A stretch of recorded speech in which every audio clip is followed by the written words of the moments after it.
Hey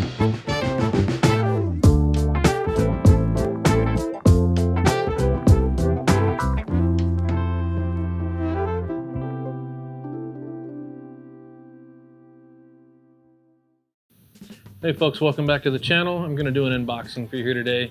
If you've seen any of my videos before where I'm using flash, you pretty much got a good idea that I like to use the Godox brand. So I'm tapping more into video. I want to get better lighting for my more kind of dark and contrasty behind the scenes shoots I do here in the studio. I want to be able to take it and do interviews for business owners and what have you. Just need to upgrade my lighting system for video in general. So of course, naturally, I dove into the Godox brand, did some research, watched quite a few YouTube videos. They have some from the lower end to the higher end.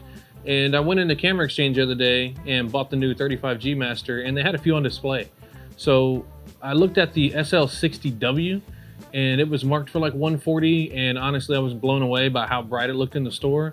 So I went ahead and pulled the trigger and brought it home, and let's take a look at it.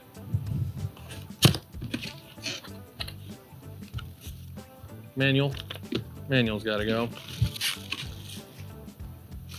Power cord. Let's open the power cord. That's boring stuff. We'll get to that. All right. It's got a pretty good solid packaging. Oh, I want to go ahead and add it. Camera Exchange, man. So they had it marked for 140. Adorama had it marked for 99. So I went in and showed them the link on my phone, and they price matched it right there for me before I left the store. So if you're in San Antonio or anywhere in the surrounding area, you need some camera gear, especially Godox. They've really stepped up their game the past few years at Camera Exchange with all their Godox systems. So go check it out.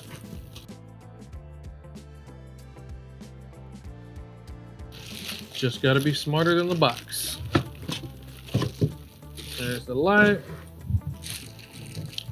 And it comes with a holy cow. This reflector, man, this sucker. There we go. Had to twist it out. Don't pull, twist.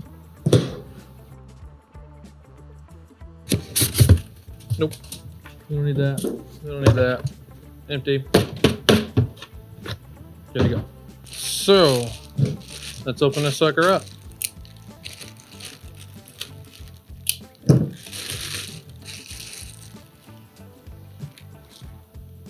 All right. You know, first impressions, it's not that heavy. It feels like it's a metal container. Either that's some seriously hard plastic, or this is some metal container, some metal housing we got here. I feel like it's about as heavy as my AD600, maybe a little lighter. I've got the older version of the 600. It's got a Bowens mount on it. Get this cap out of there. All right, I like the handle on the back for adjusting. It's got our bracket here that's easy to adjust. All right, so we got it out the box. It feels solid. I feel like if this thing, fell over and you didn't actually hit the LCD screen that's here on the back, or the light here on the front, I feel like it would survive.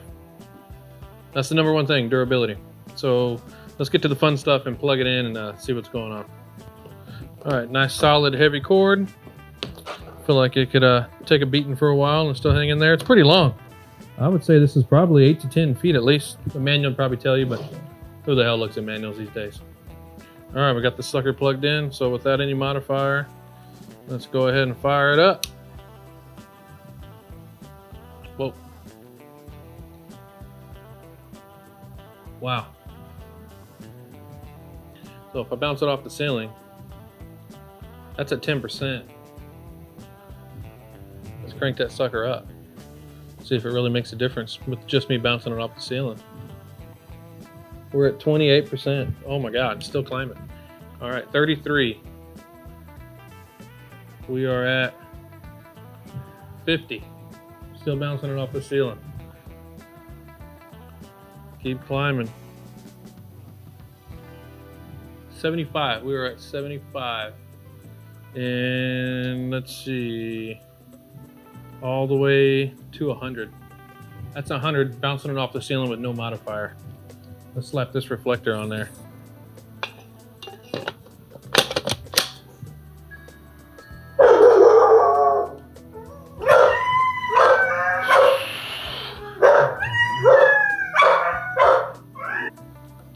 right, so we had the doorbell ring and the dogs go nuts while we were recording. So let's get back to where we were. I believe I was tossing the reflector on and we were seeing how this bounced off the ceiling and see how much light it gave. So when I turned it on, it was at 10%. I turned it all the way up, but with this reflector on, let's go all the way to 100 and see what it gives us if I just bounce it off the ceiling here. Let's see. That's you do have to turn this knob quite a bit to get it to go up. So let's see, man. That's a pretty powerful light. I'm probably gonna blast out the screen by doing that. This is at 100%, man. If you put this thing anywhere near you, you're gonna blast yourself out. So let me turn it back down. So I think you can order a remote for these. I don't have one. One didn't come in the box unless it's hidden in here somewhere, which I don't see. I dumped that sucker out. So let's quit messing around. Let's put this on a stand. Let's put it in a big light modifier and see how powerful it is.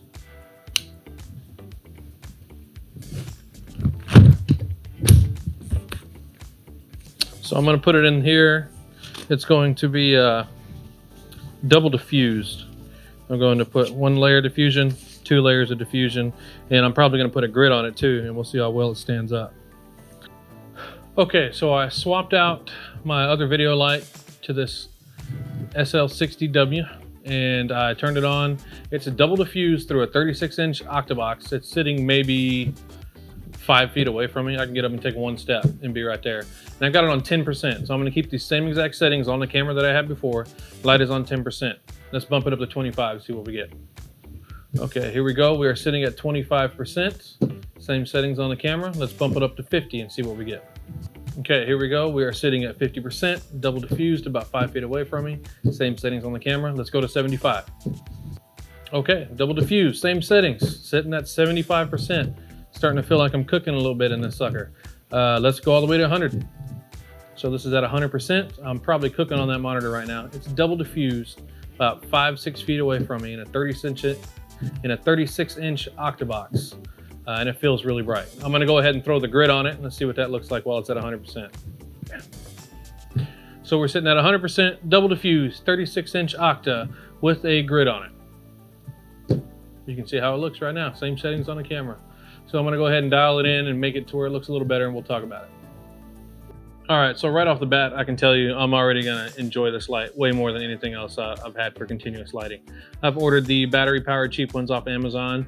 They kind of do their part if you really need it in a pinch, but I wouldn't recommend it for anything that's really professional. If you're doing behind the scenes, quick little videos here and there, it should be fine. But if you want a real good look, some nice soft light, something you can put with a big modifier on it for $100, man, this light right now is killing it. So I dialed it down with this grid to 75%. I'm still shooting it at 1.4 on my camera, ISO 1000, 1/60th of a second in S-Log2. So honestly, this is pretty darn good. It is a 5600 Kelvin temperature light.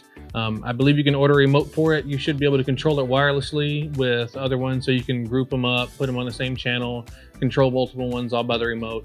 But I do not have the remote at the moment.